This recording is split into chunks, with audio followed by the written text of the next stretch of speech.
I don't know if I have a cloud. It's recording. I don't. Okay. Hello, everybody. Okay, so welcome. I am Jill Ortiz, and I am the leader of Team Driving Force.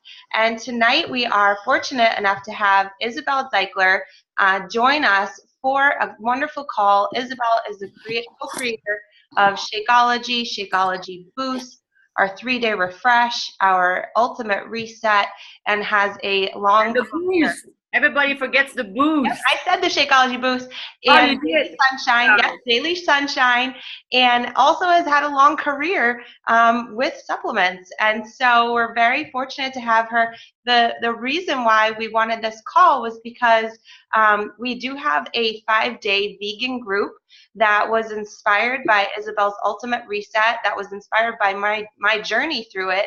I had never had any intentions of trying vegan.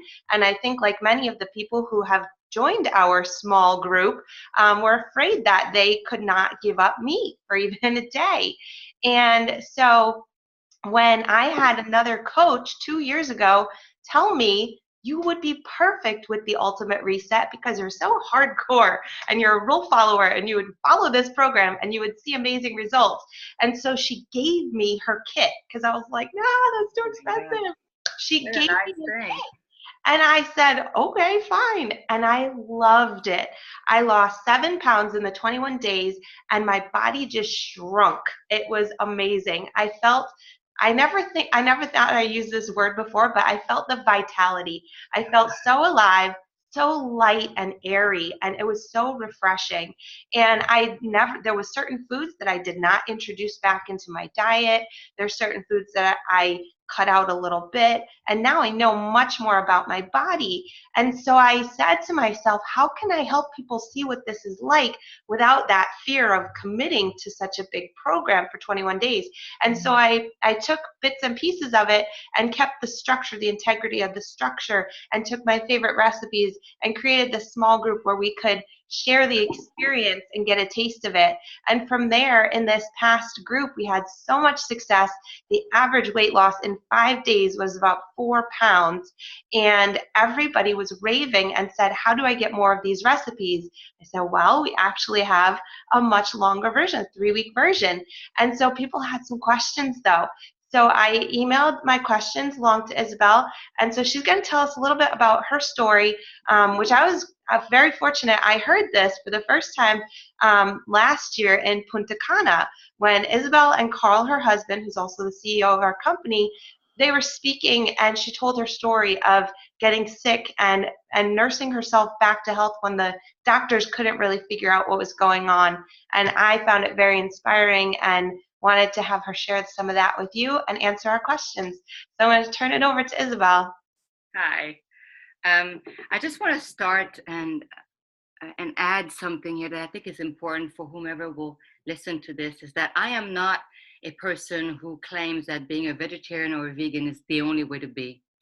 I do understand the challenge on Earth. I do believe that the way we treat animal and plants, because if you think of all the pesticides, herbicide, the GMO food, the pollution in the air that affects our soil, affects our water, the plant kingdom is as polluted and in need of great consciousness as the way we treat the animals. So I'm more a proponent of clean, kind, a way of feeding ourselves and treating the outside world, which will become our inside world. So I do believe that it has an impact. But I'm not one to say that you must be vegan or vegetarian to be healthy. I really don't believe that. I did in my 20s, kind of, a little bit. I tried. But I've been around so many people in strange, non-healthy places within their bodies. I've been in places myself because my body, as you know, a little bit of my story, has had a lot of acting out and has had its challenges. And I'm right now in a position where I'm actually handling my health in a very different way, which I do want to share because I think it's humbling.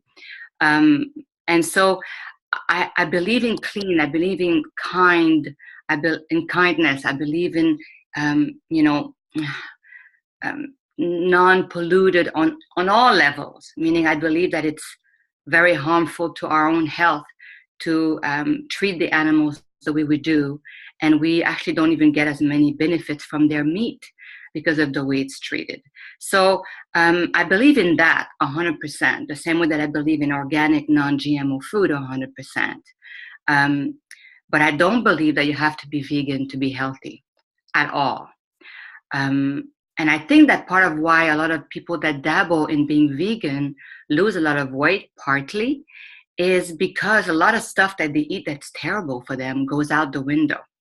So I think they would still lose weight if they just got rid of all the processed food, the condiment. You become more conscious, you become more aware when you become a vegan.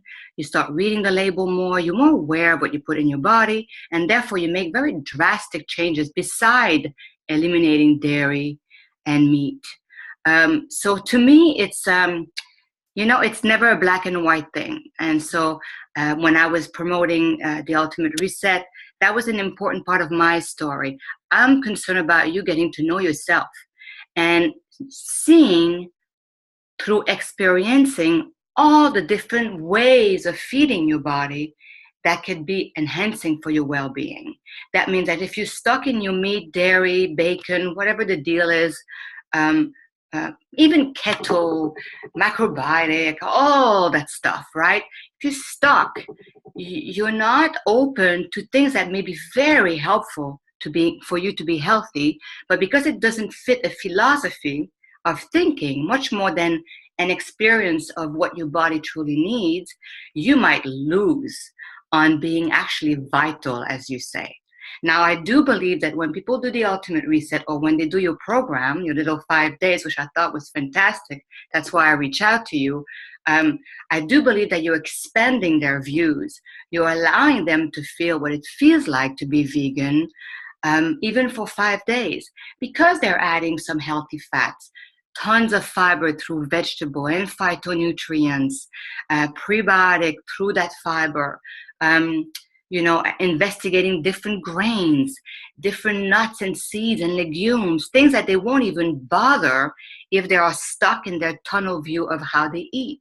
And that is what I'm much more concerned about. So I think it's very important to experience this in order to know what part of that is good for me, or all of it. Because you may discover that for a while, because why on earth do we have to label ourselves and pick as if this has to be it, the ultimate solution for the rest of my life, which I think is absolutely not true, but it's a bad habit we have with exercise, with love, with a vocation, with our bodies. We just get stuck all the time, as opposed to allowing this fluidity to change depending on what your body needs. And I'm much more into doing this program, your 5 days, the Ultimate Reset, in order to discover what have I not incorporated in order to have more diversity in the way I eat. And diversity is crucial. We talk about colors. So it's crucial to investigate all that you can nourish your body, your mind with. So to make and I'll go in my little story, and then I'm going to get to the what I really want to talk about, because I'm so excited, and it's going to floor a lot of people who think I'm a sort of wanting everybody to be vegan. Now, I do think that the vegetarian and vegan, groups are pointing out all these challenges that we have on planet Earth right now, about how we treat animals, how we handle our plants, but also how we handle our powers, our oil, as opposed to kind of way of getting our car powered, our electricity, all that stuff. So it's a global, everywhere topic.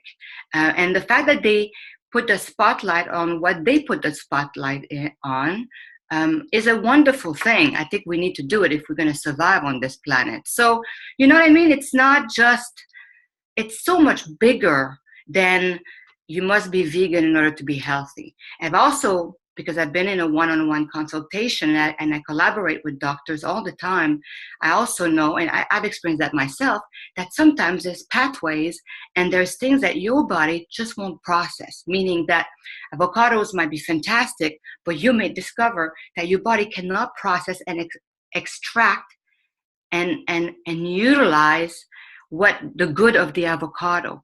It just can't. So you need to go back, figure out how to heal that if you can, and then maybe at some point reincorporate it. But you might not be able to eat avocados for years. So if you don't know that and you keep eating avocados, guess what? It's toxic for you.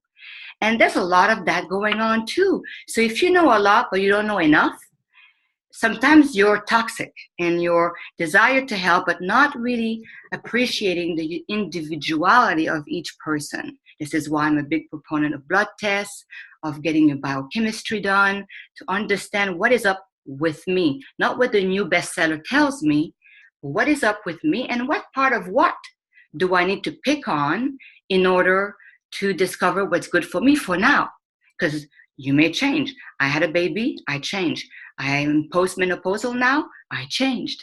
And so if I was stuck in my diet, which I was for a while, I would not have been able to investigate and discover what could have helped me and get me back on track so I could feel strong and vital, which was not at all what I thought.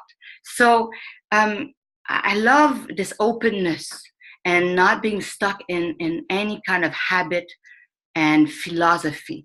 We're very busy fighting for philosophy. That goes from food to exercise to religion, and we destroy each other in the name of being right. And it annoys me. So I'm not trying to convert you here, never. But I do want you to get to know yourself, and so that your strong intuitive voice is always stronger than a coach, than a doctor, than a dietitian, because they all train in their own ways. But you go to all these people and you listen and you see how what they say, how it feels. That's something about that is, I need to investigate that, you know? So you don't exclude anything, but you don't have to include everything. You're still the master of your domain. So that to me is an important message. So I, in my early 20s, I'm going to try to go really fast. In my early 20s, I started getting very sick, unable to go to school, eventually losing my clients, because I used to go to school, train, practice, study, and repeat. And I started not being able to show up at my classes. I couldn't retain anything. Then my body started getting ill. And eventually, the big moment was at some point, I could not even go up a little tiny step to my door. And I collapsed, and I think I cried between 1 and 2 hours out of pure fear and desperation, because I had gone down. And I went from doctors to doctors to doctors, and nobody could understand what was going on. Nobody knew chronic fatigue syndrome, that name didn't exist. So I was not labeled, thank God.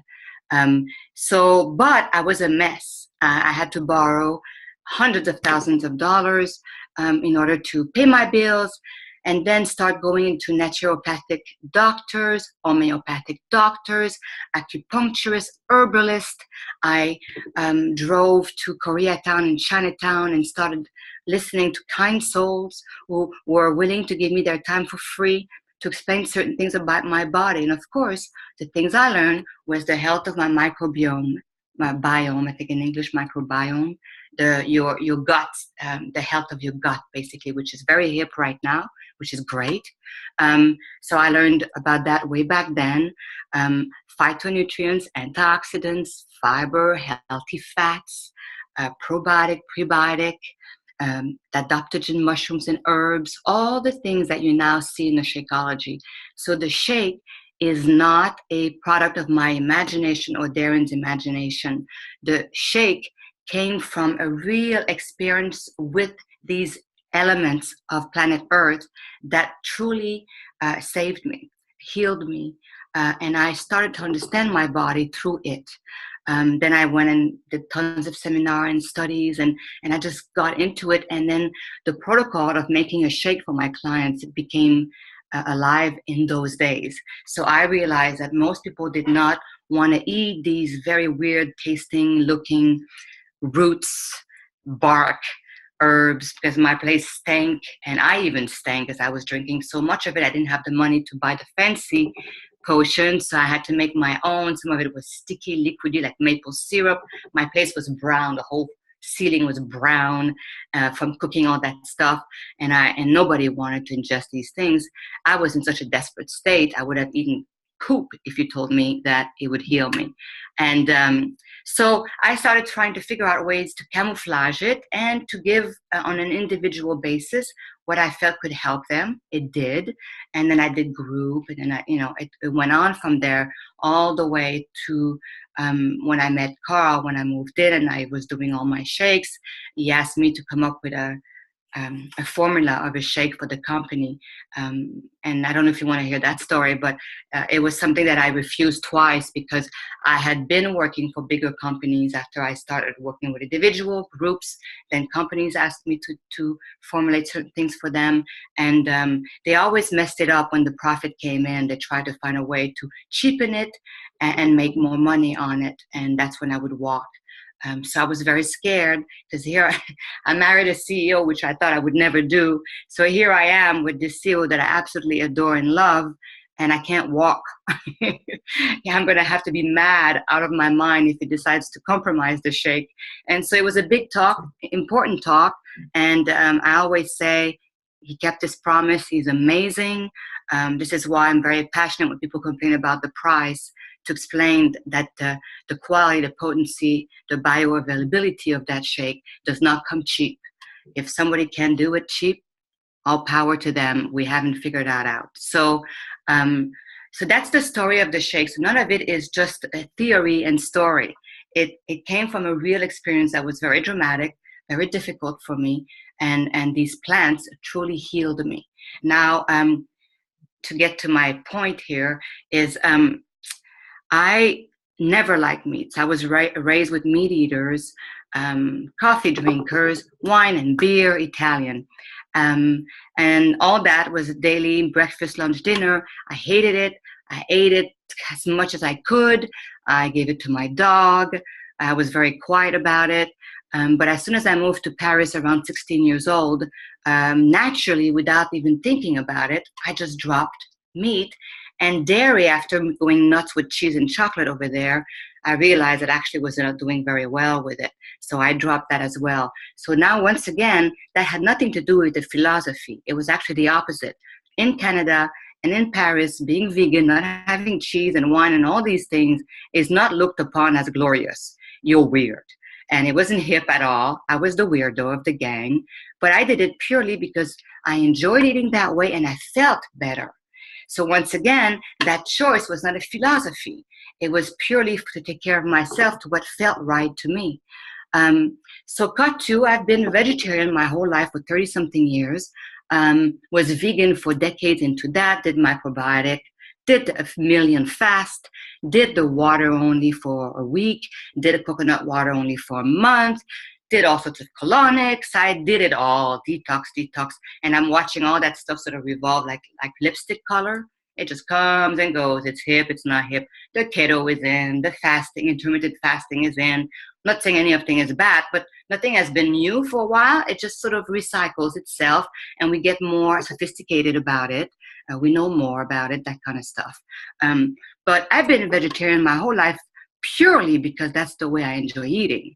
And then I discovered in my early 20s, I got hip to, I was one of the first to go and visit the farms and realize how to treat the animals and petition and did the whole thing. So then I loved the fact that I was not enabling that part of the business. But here I am, I'm 50. And for about 2-3 years, in the back of my head, I'm thinking, God damn, I think I need some meat. Now, bear in mind, I have not had it since my late teens. I don't like eating meat. I'm pro dealing with animals in a kind way. And it's bugging me because I kind of feel like I need to have that. And once in a while, I would pick a piece of meat from Carl and my stomach would go up. But 4 days ago, I was like, gee, something's not right. Like, I need to try to give it a shot. So as 4 years ago, as you're going through experiencing with a vegan way of eating, I'm actually introducing a bit more fish, red meat, and I think it feels right. So it's a great experience for me because in 6 months, I'll do my blood test. I knew what was not right in my blood test, what was not optimal. It was good, but definitely not optimal. Went into menopause and something, I just couldn't figure it out. Like you're talking to a girl who eats her legumes or vegetables or seeds, her nuts, sprouted, clean water. I know how to mix the stuff to get all my amino acid. I take my B12, all that stuff. I'm very curious because instantly there's something about it that felt right. And I'm going to do the test. So my point here is, thank God I'm not stuck in a philosophy of what I think I'm supposed to eat according to what's hip, or who am I idolizing right now, or what new book is in the market. I read it, I look at it, I listen to it, but I always pay attention to what my body is telling me. And I do my blood tests, and I check with all sorts of different experts. So I always do my own due diligence, regardless of what's what out there. So here I am, I'm talking to you about this, and I'm starting to eat red meat. Now, I don't eat a lot. I think people are overdoing it, which is the whole point of the ultimate reset. So back to my ultimate reset. The point here is to experiment with less heavy food. Give your digestive tract, and or your 5 days, by the way, being a vegan, give your digestive tract a break, because meat is denser. Dairy is more challenging sometimes. It takes time to process all that food, and we usually overeat. So this program, the Ultimate Reset, or your program, allows your body to digest things that are more quickly processed, and to see what it's like when you rest your whole being that way. And it forces you to get in touch with all the crap that you eat that you just don't need, that does not give you any net positive anything. So when you become clean in your eating and you start eliminating on purpose, consciously looking at how food affects you when you let go of it, and when you start reintroducing it one at a time, you start being aware of how it makes you feel for real, not the conditioning, which is very powerful. So anyway, that's my big important thing that I wanted to say. And back to you. And so you mentioned the B12 vitamins. So I went to a vegan potluck. I was invited by one of my coaches to go to a vegan potluck, which actually happens, I believe it might be tonight or this weekend. And everybody there was a very strongly opinionated vegan, and they all talked about B12. Are you taking your B12? Are you keeping an eye on that? And they were very concerned. And I mean, I was sitting back going, I have no idea what they're talking about, but I think I need to look into this. Do all vegans need B12? What does B12 do that we're missing? It's part of your B vitamins that are fantastic for your central nervous system, your bones. It's one of those good vitamins that you need to make sure you're full of, you replenished it. Because of all the food that you eliminate, it's not as easily gotten from a vegan diet as it is from a meat, dairy diet. So that has partly to do with a lot of people become vegan without doing their due diligence and really sitting down with themselves and doing it right. But even then, you may be lacking some B12. So yes, a B12 is usually a smart thing to do when you get into being vegetarian. But again, do your blood test. Get even before you start, do a blood test. Where are you at? And check every 6 months, see where you're at, so that you're not just taking vitamins without really knowing why, or if you need it, or how much you need. Be specific about it. You're specific in your workout. You're specific in your diet when you choose what you want to eat. Be specific of why you supplement yourself, where you get it, what quality you get, and how much you need. So funny enough, I was always fine with my B12. I was a vegetarian for 30-something years. I never really had a low B12. They always wondered about that. So we are all very different. Our biochemistry react to things in a very different way. I just had like a little, there was a gathering, a scientific advisor gathering at school. They were talking at work, and they were talking about microbiome health, and we had experts, and they were discussing that you would expect a certain impact if you change your diet in a certain way, and some people reacted completely differently, which just concurred my point, like get to know thyself. So that's the whole thing about B12. I like to stay as easy going with my answer, so that you really get it, the principle. And then if you want to dive into exactly all the things it does, be my guest. But there's so many vitamins we need that are crucial and important. But our Bs are very important. Mm-hmm. So you can take a daily B. Sublingual is usually better. Um, but get a blood test. Yeah. Figure out where you're at. Yeah. Now the next one is soy, and that is something that, I mean, there's a lot of controversy on. I had one day I had picked up some tofu, hadn't eaten it in forever, and I was asking everyone for their best recipes, and one girl said, "Toss it out the window, it's gonna kill you." And I was like, "Yeah, I don't think it's gonna kill me today, but I appreciate that." And then also, I'm doing Body Beast these 4 weeks of May, and Sagi says in his book that he recommends not doing soy while doing Body Beast. So what do we say to soy? Once again, it's one of those questions where depending on where you go, you're going to get a total different answer. I know even at the company, there's many people that are totally okay with soy. I'm not, mostly because most of the soy that we have on the market, it's been so mass marketed and publicized that it's usually processed with terrible things and GMO.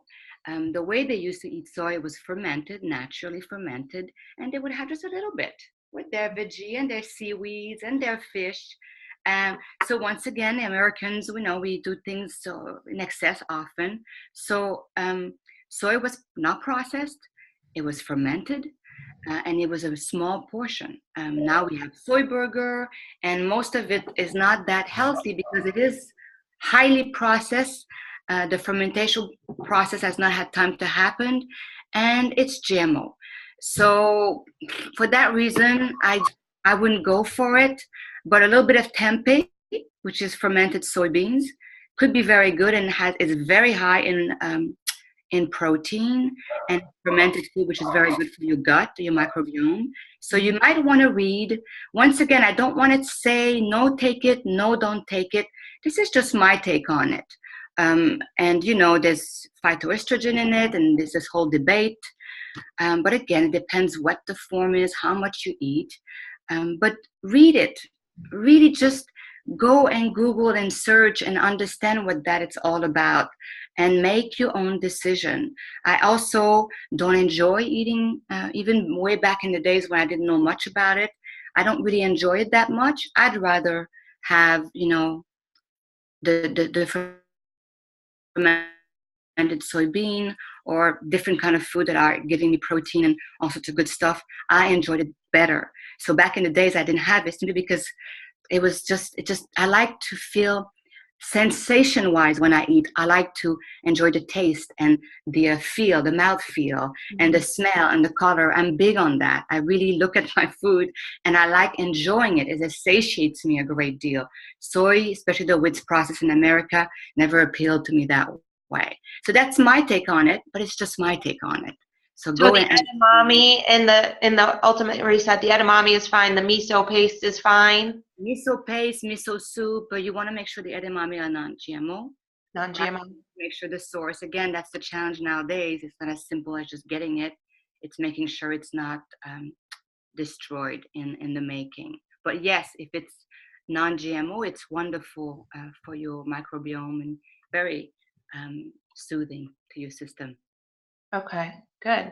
And then we had a couple people ask, with just certain medical conditions, and I know you can't speak to those as a doctor, but we're concerned, and other people are just concerned about the 3 cups of fruit in the final phase in the morning. And I tell them, I feel amazing. It fills me up. I feel energized. They're very concerned that that's a lot of sugar. Can everybody tolerate that much sugar at once? So once again, yes, I have to say go consult with your doctor. And then I can speak to you of my personal experience. So I'm highly hypoglycemic. So sugar is really not cool for me. I do react very differently with fruits. I thought way back then, and every time I did a detox of some sort, I also thought that fruits in the morning would really flip my system. It never did. So I would say, first try. If it doesn't work out, have a piece of avocado. Mike, the head of R&D, said tell them to have vegetables instead. So they allowed vegetable. Have that in the morning and said, I know it's not fun, but you're experimenting here. You're not trying to you're not on vacation in the Bahamas. So you can have veggies instead, or you can try to have avocado with your fruits. That's what I used to do. Again, I never did the detox, whether it's this particular one or any other one in my life. I never did it to lose weight.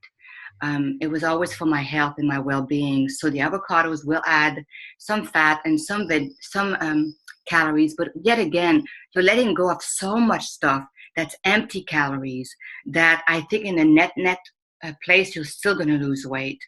But be aware of that. So that's my solution. But I also, give it a shot.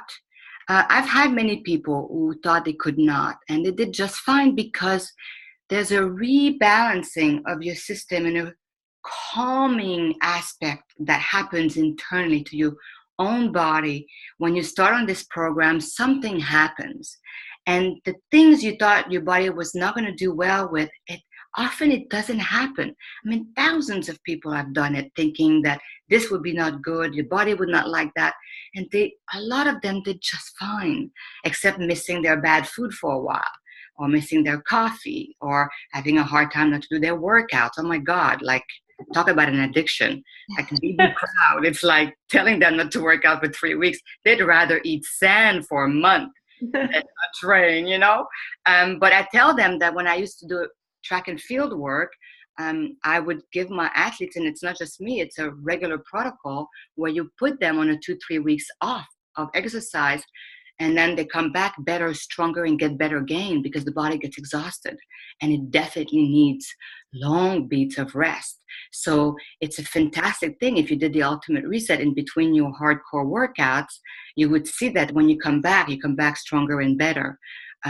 Anyway, that's my answer. Does that make sense to you? Yeah, and that's what I love about Beachbody, and that's what my journey with Beachbody has been, is that I will do one program and then I flip the switch and go the opposite way. So I'll be doing Body Beast in May, and then while I do the Ultimate Reset the first 3 weeks of June, I'll be doing Pyo, because that's about as low intensity as I can get and still stay sane. I tried 3-week yoga.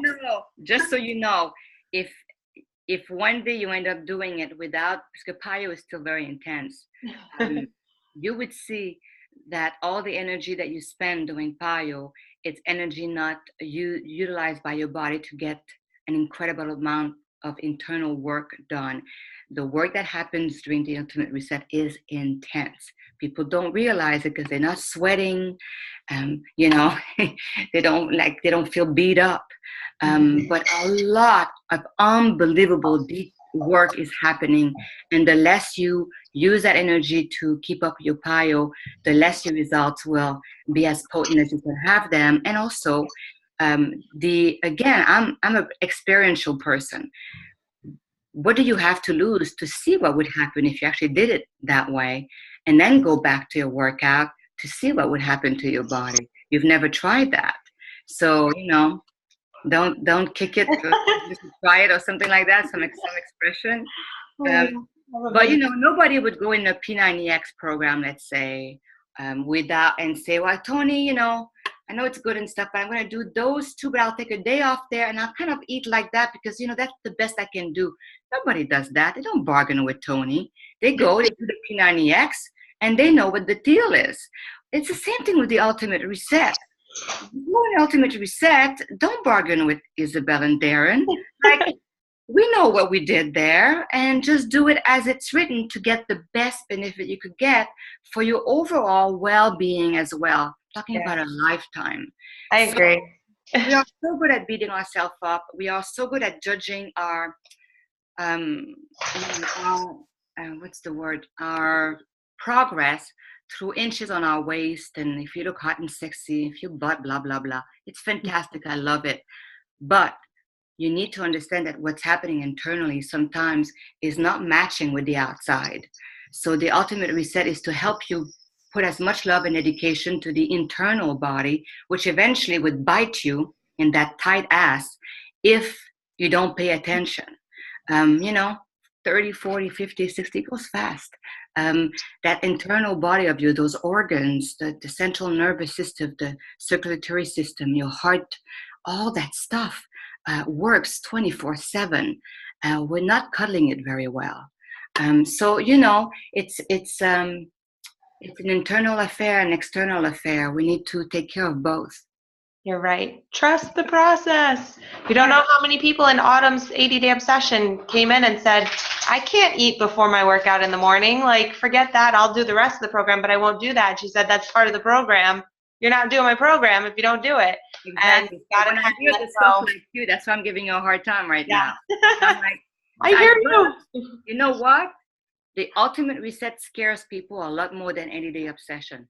That tells you a great deal about the human psyche and what it is we're not dealing with. And whatever it is that you're not dealing with, it will come back and haunt you.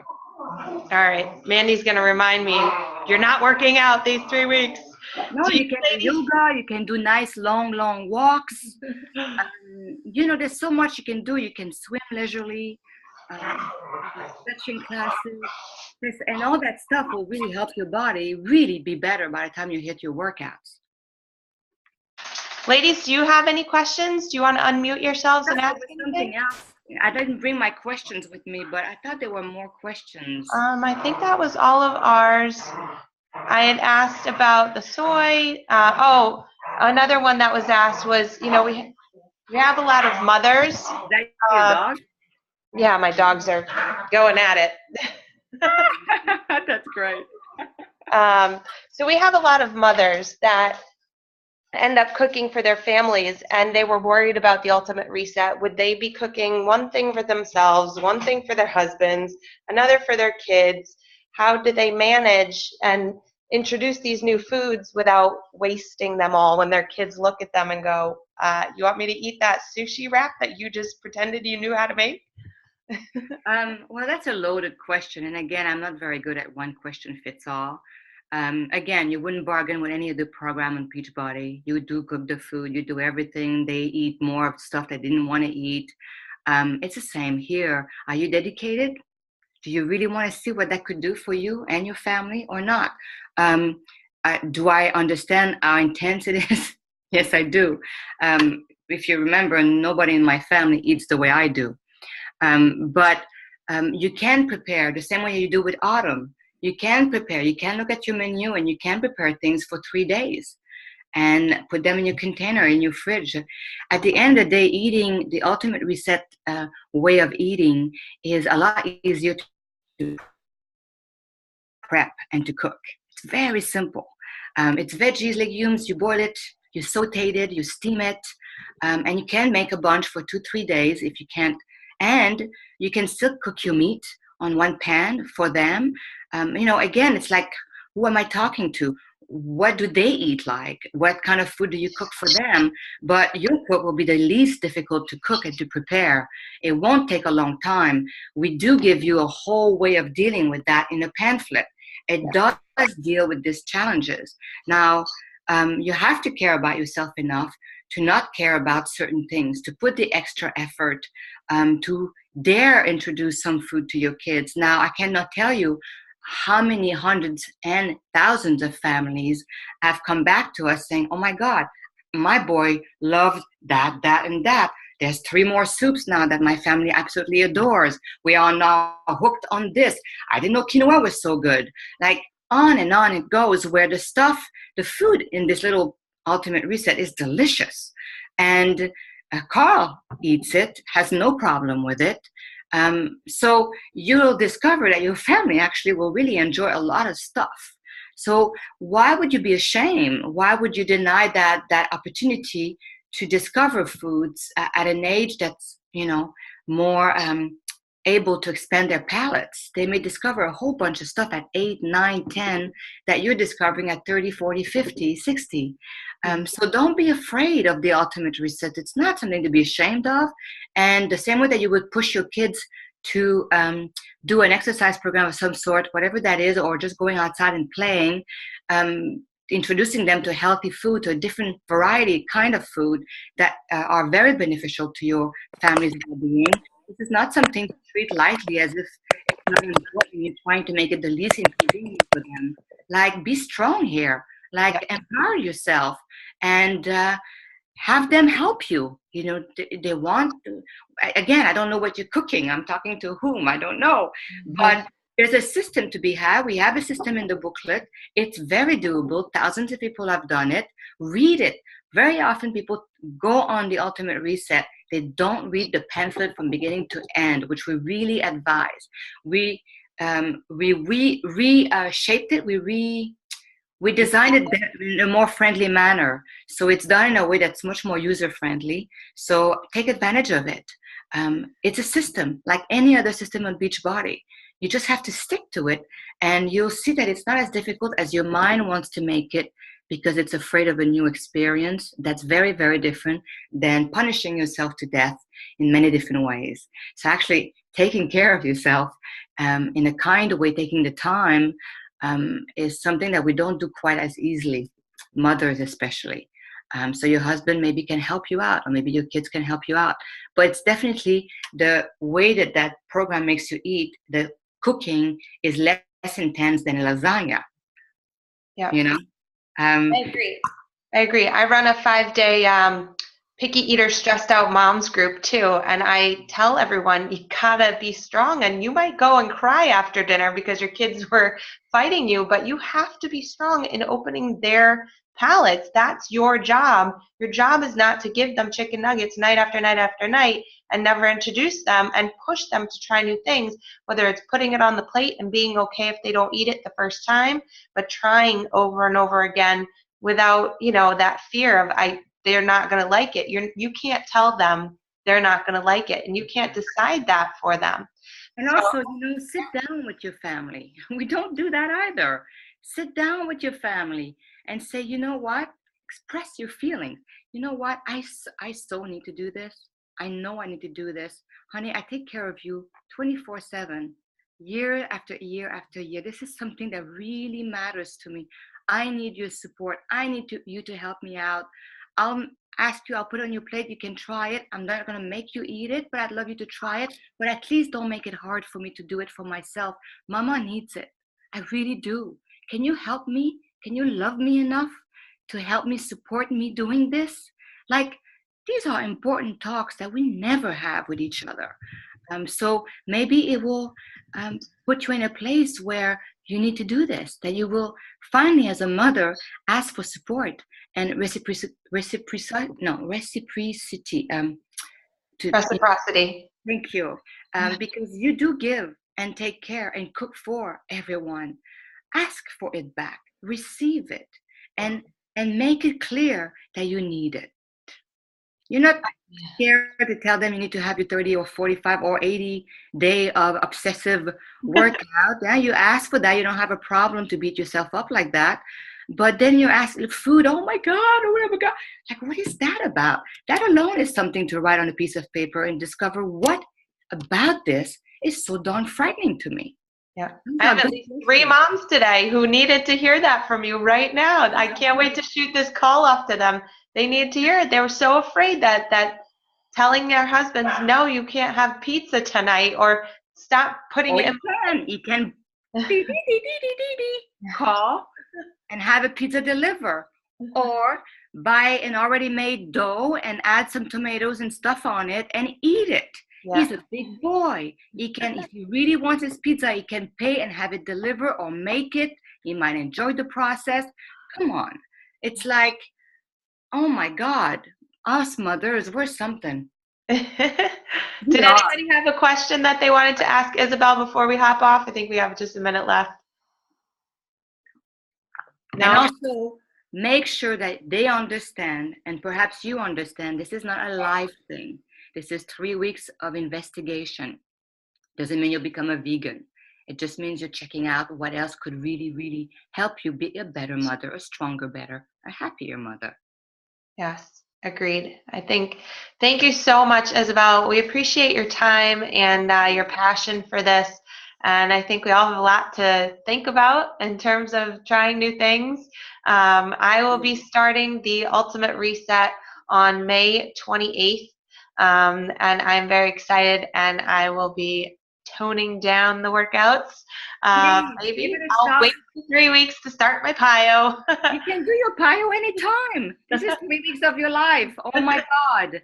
Have you ever done long 45 minutes walk at night when it's That quiet? sounds so boring. I'm running a Exactly. Spartan Beast this Saturday. It's like 14 miles with 35 obstacles. Do you think Yeah. I know how to walk for 5 minutes? My point. Exactly. There is benefit to walking quietly for 45 minutes. I Like do need to train the dogs, so that's a good idea. that could be Um, good. Poof so time. thank you so much.